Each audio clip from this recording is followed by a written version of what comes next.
بسم اللہ الرحمن الرحیم الحمدللہ رب العالمین وصلی اللہ علی محمد وآلہ الطاہرین ولعنۃ اللہ علی اعدائہم اجمعین الی قیام یوم الدین انا للہ وانا الیہ راجعون۔ مومنین کے علم میں یہ بات ضرور ہوگی کہ عراق میں ایک شخص کے جس کا نام ہے محمود سرخی، اور دنیا کا میڈیا اس وقت اس کو مرجع شیعہ کہہ کے اور مجتہد کہہ کے دنیا بھر میں روشناس کرا رہا ہے۔ اسی شخص کے ایک نمائندے نے جمعے کے خطبے میں ایک جملہ کہا، اور وہ یہ کہ عراق میں اور عراق کے علاوہ دیگر ممالک میں ائمہ علیہم السلام کے حرمہائے مبارک کو مسمار کر دینا چاہیے اور زمین سے مسطح کر دینا چاہیے۔ اب ہم سب سے پہلے توجہ دلائیں کہ دنیا بھر میں اس قسم کے افراد کو دشمنان اہل بیت علیہم السلام سپورٹ کرتے ہیں، بالکل ویسے ہی جیسے کہ پاکستان میں حرم منہدم کرنے کی تو بات نہیں کی ایک شخص نے، یعنی لاہور کے دیوبندی مولوی نے، لیکن عقائد تشیع کو منہدم کرنے کی ضرور کوشش کی، لیکن کیونکہ ہماری قوم بیدار تھی تو وہ اس شخص کی سازشوں کو جان گئی۔ لیکن ابھی بھی کچھ لوگ ایسے ہیں کہ جو اس شخص کے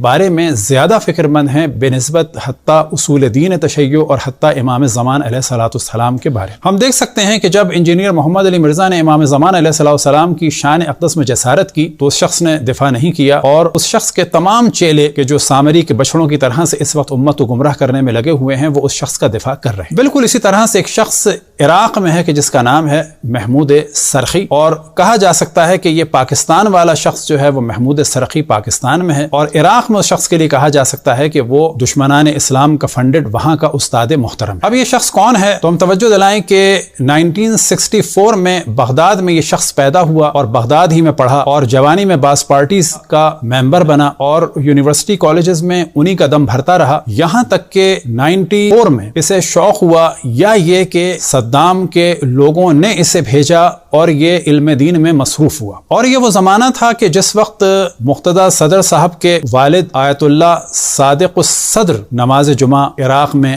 قائم کیے ہوئے تھے، اور ان کا مدرسہ بھی چل رہا تھا۔ اس نے اس مدرسے کو جوائن کیا، اور جیسے ہی وہ شہید ہوئے تو صدام کی اجازت سے اس نے نماز جمعہ کا سلسلہ شروع کیا، اور تقریباً 99 اور 2000 کے درمیان، یعنی تقریباً علم دین 5 یا 6 سال پڑھنے کے بعد اس نے اپنے آپ کو مرجع کہہ دیا، اور پھر صدام کے لوگوں نے اسے سپورٹ کیا۔ لہٰذا مومنین کو دیکھنا چاہیے کہیں بھی اگر مال بہتاس سے نظر آ رہا ہو، اتنا کہ جس سے واضح نظر آ جائے کہ اس کے پیچھے دشمنان اسلام ہیں، اور پھر ساتھ میں یہ نظر آ رہا ہو کہ وہ کبھی نہ کبھی کہیں نہ کہیں یا یہ کہ ہر وقت مذہب حق اہل بیت پر حملہ کرتا ہے، تو جان لینا چاہیے کہ یہ دشمنان اسلام کا ایجنٹ ہے۔ لہٰذا یہ شخص پہلے ایک اچھا وہاں کا اپنے کالج میں جمناسٹک بھی کرنے والا تھا، اس کی تصویر آپ کے سامنے ہے، اور بعد میں اس کی ایک تصویر کالج کی بھی ہے، اور جب اس نے عمامہ پہن لیا تو اس کے بعد کی بھی تصویر ہے، اور پھر اس کی تصاویر عراق میں عام طور پہ آتی رہتی ہیں کہ علم دین سے پہلے کی بھی ہے، اور فوراً اس کے جب اس نے عمامہ پہنا اور اس کے بعد جب اس نے مرجعیت کا دعویٰ کر دیا۔ پھر ایک ویڈیو آپ کے سامنے ہے اس کی فٹ بال کھیلتے ہوئے، اور ساتھ ہی کچھ فوٹوز ہیں فٹ بال کی بھی، اور یہ آپ کے سامنے اس وقت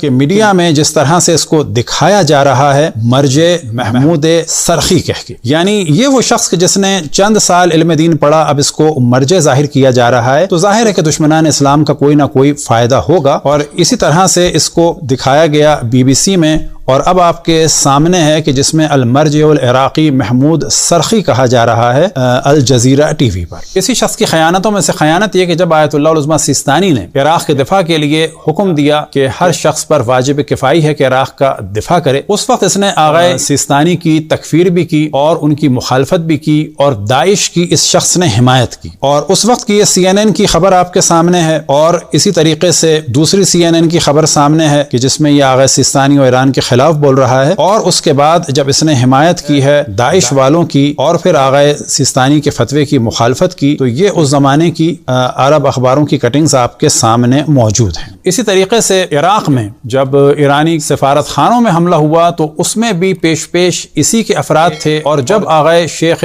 نمر کو پھانسی دی گئی تو اس شخص نے اس پھانسی کا بھی دفاع کیا اور کہا کہ یہ صحیح کام ہے، اور ساتھ ہی شیخ نمر کی مخالفت میں اس نے بہت کچھ کہا۔ اسی شخص کا نمائندہ ہے حمزہ غربی نامی شہر میں کہ جو اسی طریقے سے نماز جمعہ پڑھاتا ہے، کہ جو آپ کے سامنے فوٹو ہے، اور اس کا نام ہے علی موسیٰ آکول کاظم مسعودی۔ گو کہ اسے گرفتار کر لیا گیا ہے، اور یہ ایک نوجوان لڑکا ہے۔ اب یہاں پر اصل موضوع یہ ہے کہ جان لیں کہ دشمنان اسلام مختلف طریقوں سے مذہب حق اہل بیت کے چہرے کو مس کرنے کے لیے افراد کو پیسہ دے کے سامنے لاتے ہیں۔ کہ جو مذہب حق اہل بیت کے چہرے کو خراب کرنے کا کام انجام دیتے ہیں دنیا کے چند فائدوں کے لیے، کہ جس کی مثال دے چکے کہ پاکستان میں اس کی مثال دی جا سکتی ہے لاہور کے اس دیوبندی مدرسے کی، کہ جہاں ہم دیکھتے ہیں کہ بالکل تقریباً وہی سب کچھ ہو رہا ہے کہ جو محمود سرخی نے عراق میں کیا۔ تو کبھی ہم دیکھتے ہیں کہ یہاں پر اتحاد بین المسلمین گو کہ بلا شک ضروری ہے، بلکہ تمام ادیان اور مذاہب میں اتحاد اور اتفاق اور ڈائلاگ کی فضا ہونی چاہیے، لیکن ہم دیکھتے ہیں یہاں پر اتحاد بین المسلمین کے نام سے دشمنان اہل بیت کا دفاع کیا جا رہا ہے۔ تو محمود سرخی کو ہم دیکھتے ہیں کہ وہاں بھی اس نے اتحاد بین المسلمین کا نعرہ لگایا، گو کہ آغا سیستانی نے فتویٰ اہل سنت کے خلاف نہیں دیا تھا بلکہ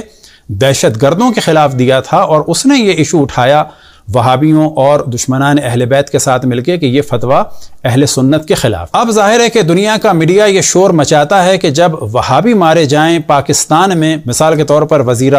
وزیرستان میں یا سوات میں، تو کہا جاتا ہے کہ دہشت گرد مارے جا رہے ہیں، لیکن اگر عراق میں مارے جائیں اور شام میں دہشت گرد مارے جائیں تو وہاں پر شور مچایا جاتا ہے کہ یہ اہل سنت مارے جا رہے ہیں۔ تو یہی شور مچایا اس شخص نے کہ جس کا نام تھا محمود سرخی۔ اسی طریقے سے لاہور کا دیوبندی پاکستان میں اور ان کے بچڑے شور مچاتے ہیں، اتحاد بین المسلمین کے نام سے شیعوں کے خلاف بہت سارے موضوعات اٹھاتے ہیں، اور اگر کوئی شیعہ مارا جائے تو کہتے ہیں کہ یہ جو شیعہ مارے جا رہے ہیں ان میں شیعوں ہی کی غلطی ہے۔ تو مومنین کو یہ جان لینا چاہیے کہ پاکستان میں چاہے یہ لاہور کا دیوبندی مدرسہ ہو اور چاہے عراق کا یہ سرخی ہو، یہ سب ایک قسم کے افراد ہیں، دشمنان اہل بیت کے ایجنٹ ہیں۔ لہٰذا جب بھی آپ دیکھیں کہ دشمنان اہل بیت کی تعریف کی جا رہی ہے اور دشمنان اہل بیت کے لیے راہیں ہموار کی جا رہی ہیں اور اہل بیت کے چاہنے والوں پر حملے کیے جا رہے ہیں، یا اہل بیت کے نظریات اور عقائد میں شک ڈالا جا رہا ہے، تو فوراً چوکنے ہو جائیں اور اس قسم کے افراد کو، چاہے وہ پاکستان کا استاد ہو اور چاہے وہ عراق کا سرخی ہو، کبھی بھی ایسے لوگوں کی بڑی بڑی بلڈنگوں